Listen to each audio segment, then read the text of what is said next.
আসসালামু আলাইকুম বন্ধুরা, কেমন আছো? আশা করি ভালো আছো। আমরাও আজকে হঠাৎ করে চলে গেলাম ইকো পার্কে, তাই পার্কটা ভিডিও করে তোমাদের সাথে শেয়ার করছি।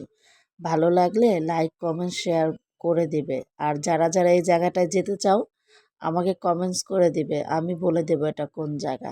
এই তো যে যাওয়ার পরে বাবুরা খেলার জন্য তো অস্থির হয়ে গেছে, তানিশা মুনি তো খুবই খুশি, কারণ ঘোরাফেরাটা ও অনেক পছন্দ করে। তাই তো এই যে খেলাধুলার মানে একটা ইয়ের মধ্যে থাকে সারাক্ষণই, যে খেলাধুলা করতে পছন্দ করে। এই তো কি সুন্দর জায়গা, বাচ্চাদের বল খেলতে পারছে। এই তো ইয়াসিন বুঝতে পারে নাই কিভাবে দিবে, ও তো পড়েই গেছে।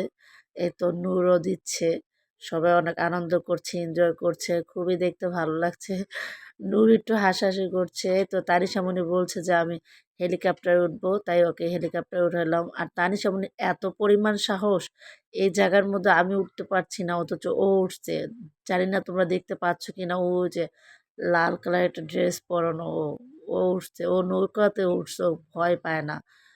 ওনারা বলছে যে এতটুকু ছোট বাচ্চাদের উঠাবো না, তাই নামায় দিছে ওরে। নামায় দেওয়াতে তো কান্নাকাটি করতেছিল, এখন আবার খুশি হয়ে গেছে। আল্লাহ হাফেজ।